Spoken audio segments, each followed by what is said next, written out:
Hello there, my name is Mr. Smardonkey. Welcome to my Let's Play of Mount & Blade Warband Viking Conquest Reforged Edition. Quite the mouthful, I would say. So, this is the re-released edition, I guess, of Viking Conquest, which was released about half a year to a year back or so. An expansion from Mount & Blade Warband made by the people who made the Britain Walden mod, I believe. At the time of release, it was pretty crappy. I did a Let's Play on it. I think I only did about 11 episodes, and then I just quit on it because I really didn't enjoy it. It was just full of bugs, and it was just terrible. Literally a bug every 5 minutes, a new one. It was crazy. It should never have been released. It was a full release, but it was basically like an early access, like a pre-alpha access. It was just terrible. But it's been re-released as the Reforged edition. It's been patched to shit. It's actually also called 2.0. I guess that's because it's Reforged edition. I've been playing a little bit of it. Played about an hour, maybe two. And it looks like it's a fun game now. So I'm excited to play it, actually. I didn't encounter any bugs, as far as I'm aware. And it just looked like it was quite fun, actually. So I decided, why not redo a Let's Play on it. I really still want to have Mount & Blade be one of the things on my channel, like one of the bigger things on my channel. And this is a good place to start, I guess, just to redo this Let's Play. Hopefully, the game being a lot better. As far as I can tell, as I said, it has, or it is a lot better than it was when it was released first. Anyway, so I'm going to start a new game.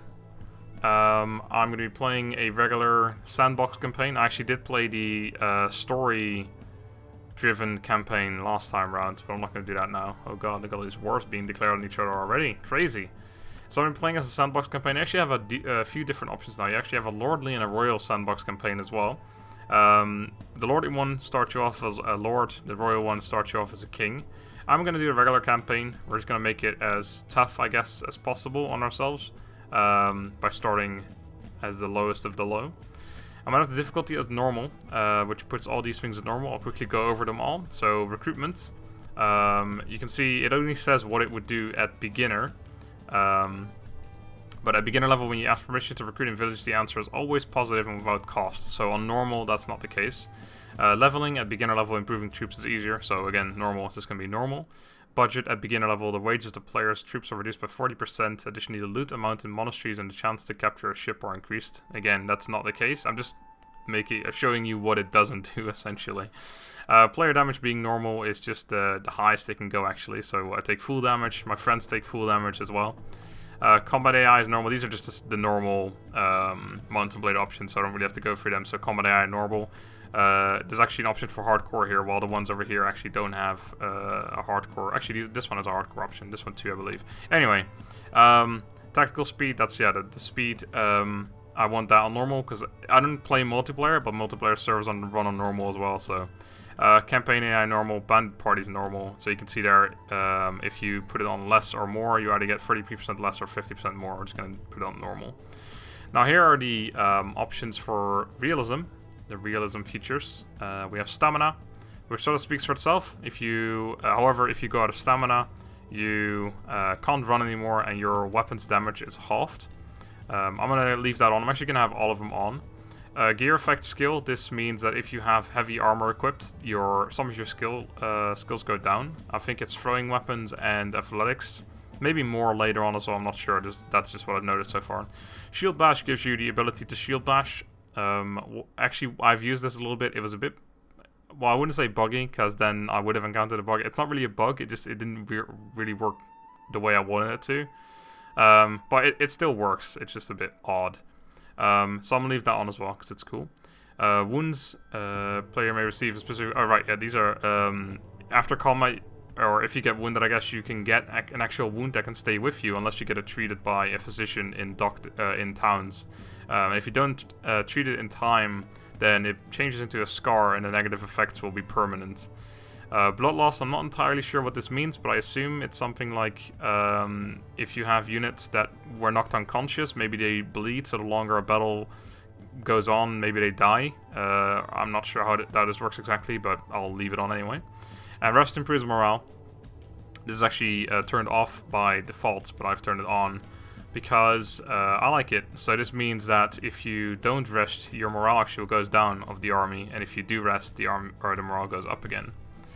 Battle size, I've actually got the Warband battle size mod or whatever it's called on as well, but I guess it doesn't work for this one because actually the max on this is 750, I believe, where it ups it to 1,000, I believe. The mod does, and the normal game has a max of 300. I'm gonna put it to 450 or around there because I can't put it exactly 450. I'll put it on 451, closest I can get.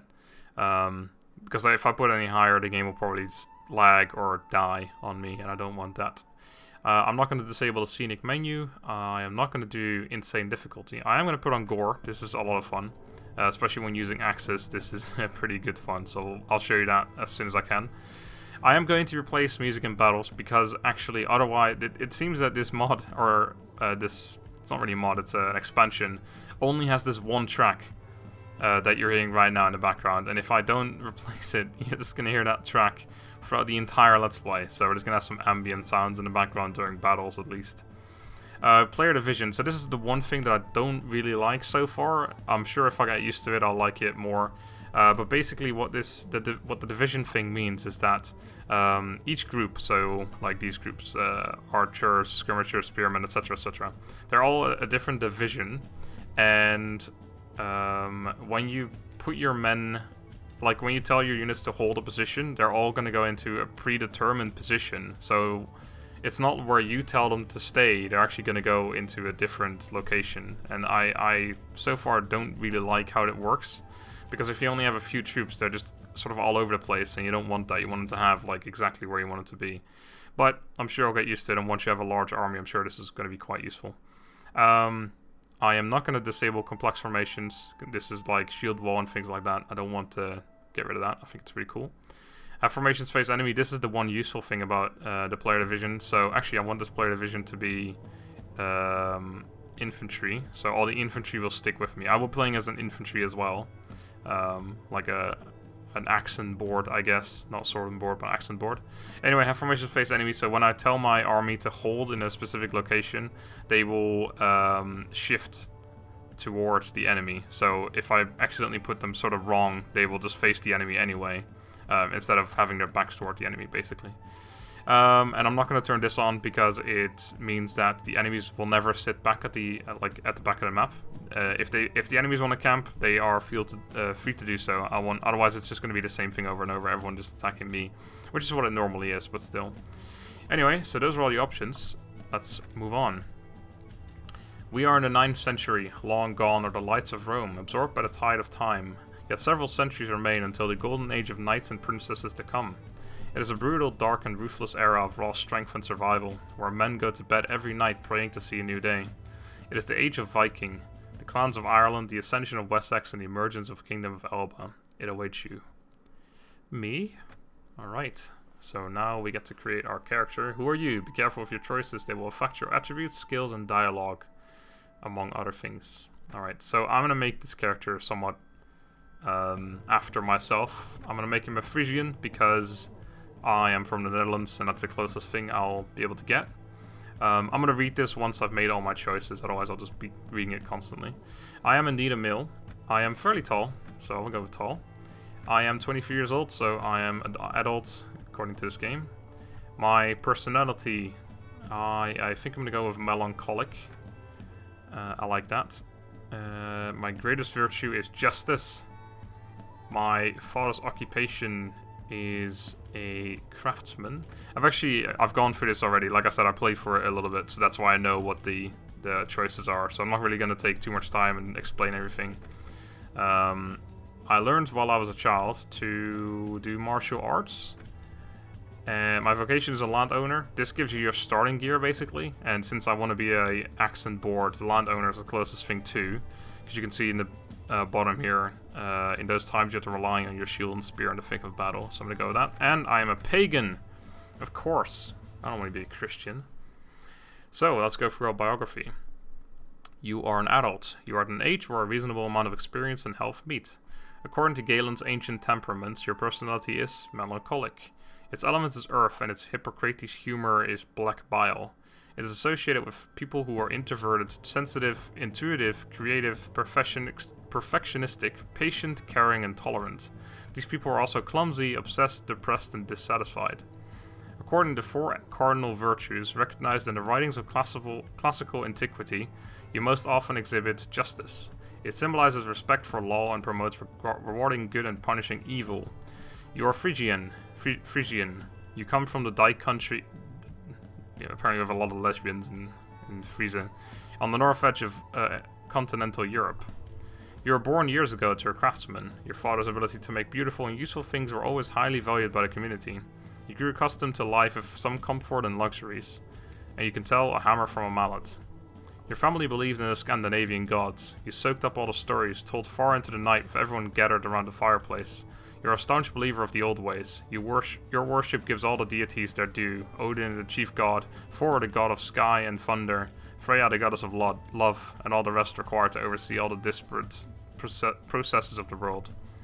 You spent your youth as a page at a nobleman's hall. You were chosen to be a companion to one of the wealthiest noblemen of the kingdom, so were given a place at the hall. Serving the more senior members of the household, your first lessons were in humility. In compensation, there were all sorts of entertainments, chess games, gossip, bards, visiting to recite the poems of great deeds and loves. You were drawn most by the world of conflict and competition. You played rough games with other children, batting each other with sticks as swords. Such games provided you invaluable lessons for your current life. Formerly, you were a free man and moreover master over a bit of land. This meant that you at least had it easier than the servants. You owned some servants who helped you with the hard work, but since you didn't own a lot of land, you still had to do a variety of tasks that peasants have to do. You had to pay rent to your overlord and owed him labor services for the land. When the lord was involved in a war, you had to answer his call for foot soldiers. In those times, you had to rely on your shield and spear in the thick of battle. Alright. Sounds good. I will allow myself to quit without saving, just in case, because I would back up the save anyway, just in case of corrupted footage and things like that. So, we start off with 4 attribute points.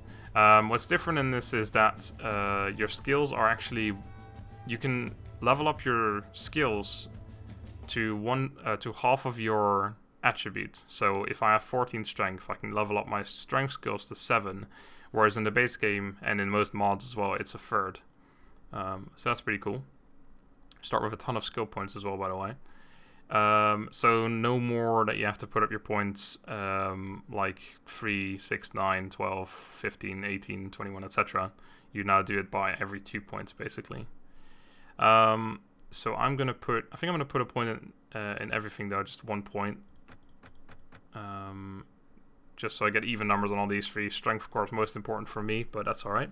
You can also see every 5 levels you get an extra point to add to your attribute. So every 5 like actual levels of my character, we get an extra 1 attribute point. So we don't actually get an attribute point every time we level up anymore, but only every 5 levels.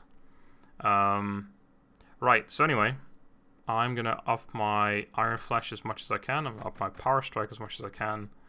I am going to, let's see, I'm going to put a point in, actually Weapon Master currently goes up to 180. I think we're covered for Weapon Master for a while. Weapon Maintenance is actually a party skill, so this will be useful to have. I mean, since we are already quite good at it, it's probably useful for us to level it up to the max. I'm going to put another 2 points in Leadership, just get it up as much as I can right away, may as well.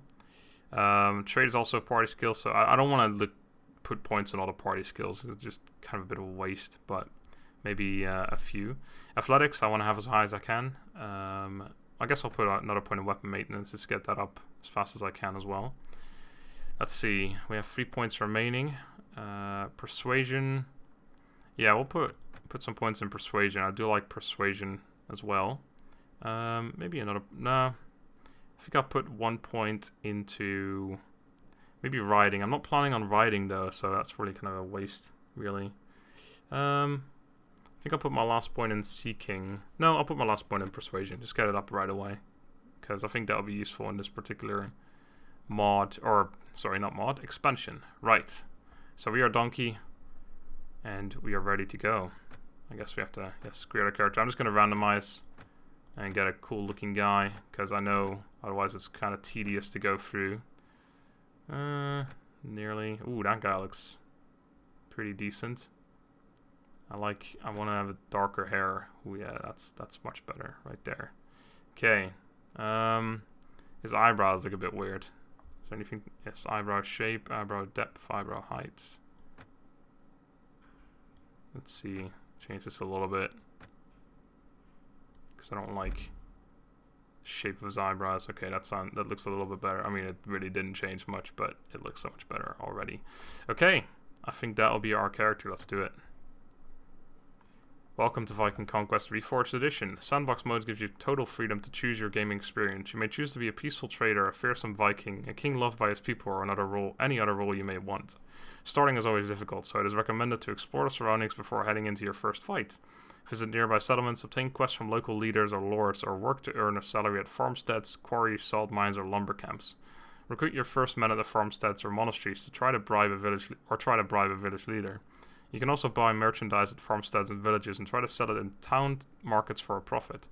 It is best to play slowly at first to explore the possibilities and workings of the game. If you have questions, you can always read the notes. Viking Conquest is immense. It will take you into the Dark Ages like never before. Well then. Oh, okay. There's some wars already being declared. That's quite a lot of wars being declared on one another right away. Okay, so here we are. I think we will follow up that advice and probably try and get some people from the farmstead to join us right away. So let's have a quick look at our inventory. So we have some bent javelins. We have a cracked round shield, which is heavy equipment. So you can actually see if I go to my attributes. Right. So my power throw, I think it was 3 normally, and now it's 2 because that's because of the shield. My athletics, I think, may have been 6, and now it's 5. So basically we lose 1 point in each thing, but I think we may lose more if we have more heavy equipment equipped as well. I'm not quite sure about that. We'll have to go and see once we get that. I have a little hunting knife and a cracked light spear as well. I'm going to put that there. I'll keep my hunting knife equipped, actually. Yeah, that's fine. Right, cool. So we have some bread as well, and we have some dried meat. Sounds good. Let's get on our way. So, yeah, let's go towards the farmstead. Tutorial, right. I know how the game works. Oh, campaign game difficulty warning, right. Half of the battle parties will be stronger than the players upon spawning. They'll have up to 6 troops. 6 troops, my god. Okay. Oh, a robber's den. That was a quick find. We may have a quest for that, possibly. Alright, let's enter the farmstead. Let's go talk to... Oh god, that shield is giant. Let's equip it so it's not in our way. Right, where's the farm leader? I think I know where he is, actually. He's over in that little fortified-ish area. We do walk relatively fast, which is nice. Because of our high athletics, of course. I also should have checked out my gear, but I can't imagine it's too good. Hello, young warrior. How are you doing today? Some farmers. Right, Farmstead Reeve. I'm supposed to be talking to you, I think. Welcome to our farm. Please help yourself to some bread and ale. How may I help you? I'm not going to work because you literally work a day, and it's actually you actually have to do something as well, and you make I think 4 currency, whatever it is, which is nothing essentially. I see some of your men are loitering around. Actually, the town does like you for it though. But anyway, can I hire some of them? To tell you the truth, my lord, my servants and slaves breed like rabbits and eat too much of their produce. It would please me to sell the excess, and I'll give you a good price. 100 paningas for the lot.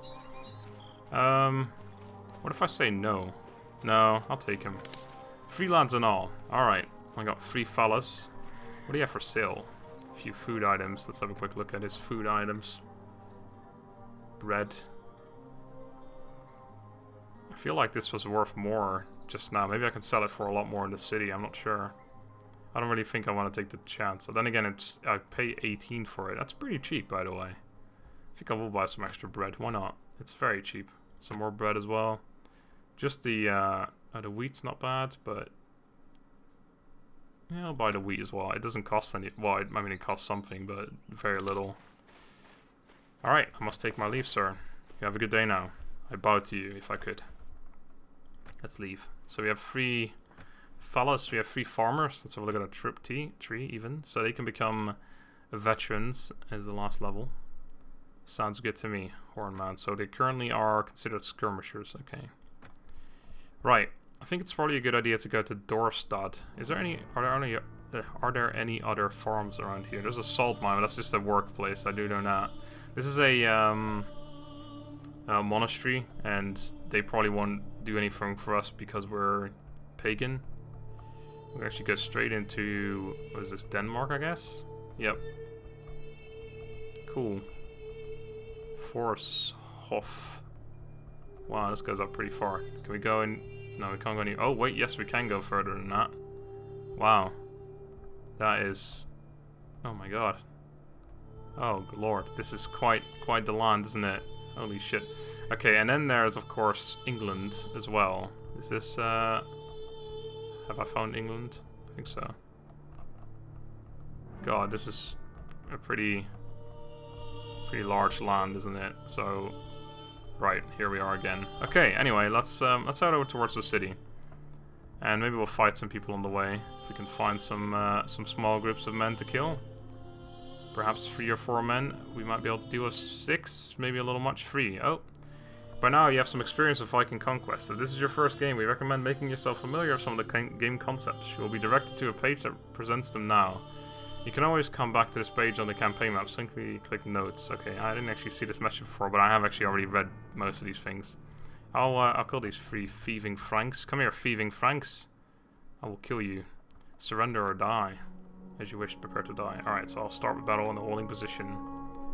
Cool. Alright, I know how this works. Right, so if I tell these guys to follow me, you'll see that they're going to follow me from there. So if I move forward, they're going to move forward slightly as well. This is the thing. They're considered range units. They're skirmishers. And with this division thing, it means that everyone has their own position. I think archers are, well, range units are in front of the melee line. Then infantry is on the left, cavalry is on the right, or something like that. I'm not sure exactly how it works, but it's just kind of odd. Because I don't want my archers on the front, but again, it's something that I'll probably get used to. That's also why I put the infantry together with me. So that if I use that, like, where everyone takes their position, I just take the infantry myself and put them up front. But anyway, yeah. That's just kind of odd. I don't like it very much. Anyway, I'm going to tell these guys to hold position. So I need to walk backwards a little bit. Otherwise, they're going to hold the wrong position. So I want to hold them that position right there, just in front of the bridge. And then I'll cover them for now. These guys are taking an awful long time to get to me. I got to be honest, though. As much as I've played so far, only an hour or 2, but I've done a fair few fights. And it's all been on this map every single time. I attack from the same side on this map. And that's hopefully, it's just because this is the same area that I've been fighting in. Otherwise it'd be pretty disappointing. Are you already throwing rocks? Oh yeah, there we go. The rocks are being thrown against what looks like people with spears. With shields even. They may have spears too actually, but it's irrelevant. Hit a shield. I think I do have a bonus for the shields for these things though, but... Okay, that was great. Come here. Don't run away from me. No, don't go meet your friends over there. Come here. Well, that's good damage right there. Oh god. This could be trouble. Switch to my own knife. Oh, damn it.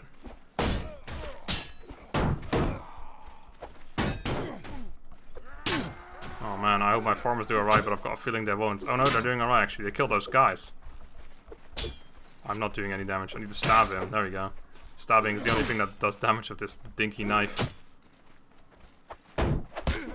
Oh, they hit him. Get out of here already. There we go. Well done, farmers. We have succeeded. Barely. I'm glad these guys took them out, because I wasn't expecting that. These guys were like, they had shields and stuff, and these dinky farmers just have like weird slings that look very odd.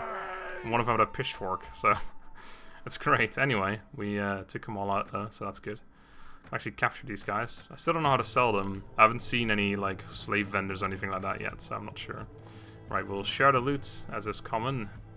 Alright, so this is medium armor, but I'll probably still equip it because it's somewhat a lot better than what I've got. And we're like a frontline unit anyway, so we don't care about losing some athletics. Which is why I put so many points in it as well. Right, looks like this shield's a bit better than mine. A battered rawhide shield. Heavy equipment, but it's already the same, so that doesn't matter. This is worse than that one. This is a cracked rawhide shield, that's also worse. Alright, so we'll equip that one. Take the rest. A cracked war spear. What is ours? Cracked light spear. 1123. 1324. 93, 146. Ooh, that looks quite a bit better than mine. Cracked war spear. Okay, these are exactly the same. I'll take that one though. It's a bit better. Not much, but enough. At slightly lower speed. The thing is, it has a higher reach, but the reach might not be too great because, which is why I switched to my little dinky knife there, is because if you have like crazy reach with your spear, well, just any spear really in melee, it's when the enemy is like right next to you, you can't get the thrust, so you just sort of poke them with it, and it doesn't do any damage generally. So you gotta switch to your dinky knife, and I do want to get an axe as soon as possible, so I'll probably try and buy one right now. There's actually a competition going as well currently. Let's see. I want to see if you've got any axes that I can actually afford currently. Let's have a look. Let's go all the way down. Cheapest axe is a rusty long battle axe. That's two-handed / one-handed. I don't think I want that. I want a regular axe. This is pretty expensive. I can actually afford it, but do I want to? How much is this worth, by the way? I bought the bread for 18, I think, so I wouldn't sell it with a profit, but it's not bad. Right, anyway, short battle axe, and I'm guessing the rest of this stuff is, yeah, it's all more expensive. This is also two-handed / one-handed, so I guess you can't use it in one-handed, maybe you need more strength or something. Bend throwing spears, balanced javelins. Right, 2415, 9356. I do like it. I want to have an axe, so I'm gonna buy it. Sell my little dinky knife. We must pay 502, so we have a little bit of money left. We'll also enter the tournament. I'm not gonna bet on myself though, because if we lose, which is very likely, I'm actually a little bit wounded as well, so I might want to wait until I'm at least not wounded anymore. Let's go to the meat hall first. But yeah, I probably will join. I'm just not gonna bet on myself. Right, traveler, who are you? Oh right, you can tell me about companions. I'm not looking for anyone in particular actually. What can you tell me about this land? Oh god, I don't care that much. Hello, host. Does anyone have a job here? Often looking for mercenaries to fight his wars. Okay. This person is worried about bandits establishing a hideout in the area. We have seen a hideout. I don't know if that was a bandit hideout, but that might be the quest. So we probably should speak to Konugur Hororek Hemmingson. Sure. Maybe out of work. Lords and village mayors often have other tasks which you don't hear about. Okay, cool. Thanks. I actually know where the mayor of this town is, so I'll quickly go check him out. And we might be able to get another quest from him perhaps as well. That would be useful. He just happens to be over here. Hello, mayor. Do you happen to have the job for me?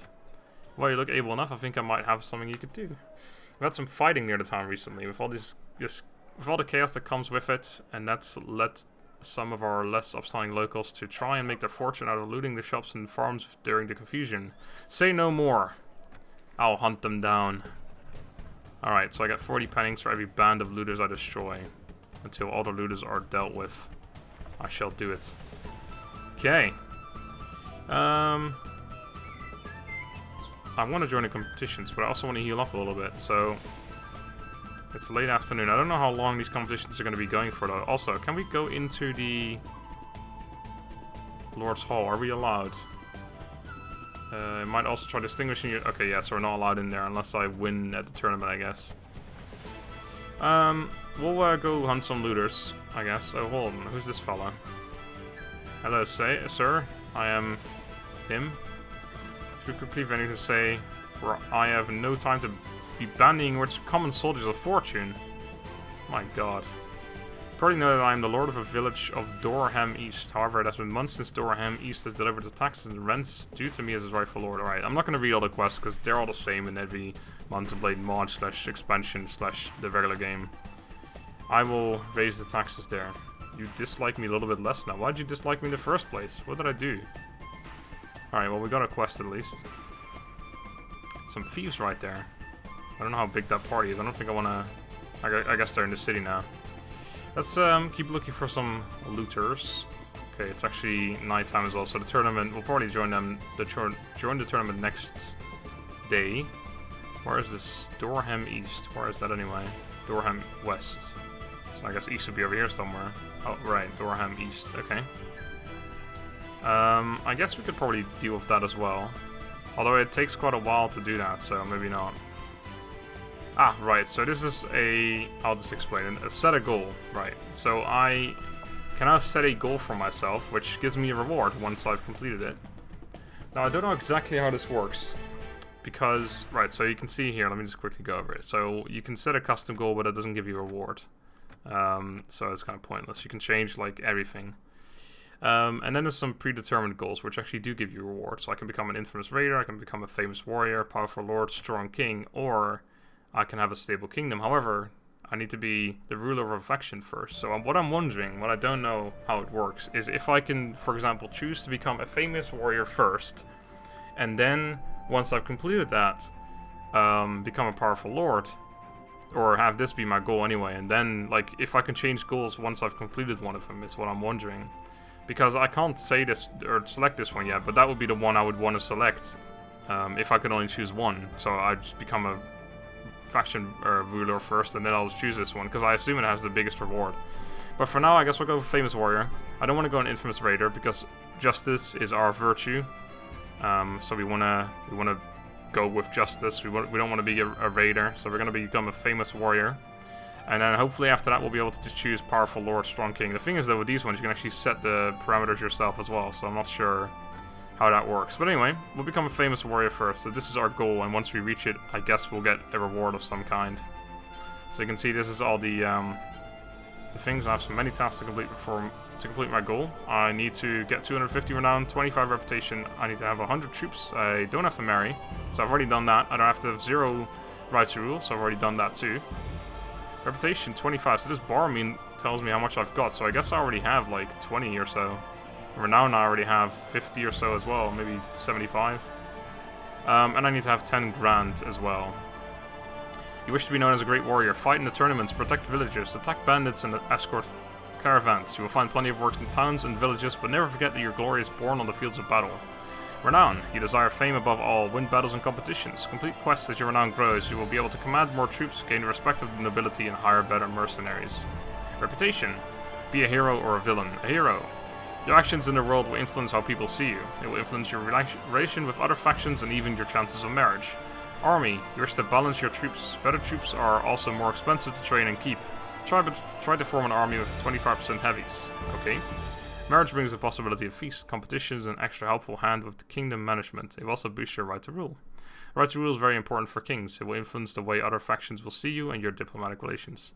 Wealth, war is expensive. Wages, food, training, new equipment, healers, and wine. Be ready for it. Alright, let's do it. Now, I have been recording for just over an hour, or half an hour even, so I'm going to end the episode there. I will be doing half an hour episodes for, if I do more Mount and Blade in the future as well, but just generally for Mount and Blade, I'll be doing half an hour episodes, or around half an hour, of course, instead of an hour that I do for Total War. So, thank you all for watching. I hope you enjoyed so far the Viking Conquest expansion. I really enjoy it a lot more, even though, I mean, I haven't really shown you guys much yet, but what I played myself, it looks a lot better than it was when it was first released, so I'm excited to play more. So, thank you for watching, I hope you enjoyed, and I will see you next time. Until then, good day.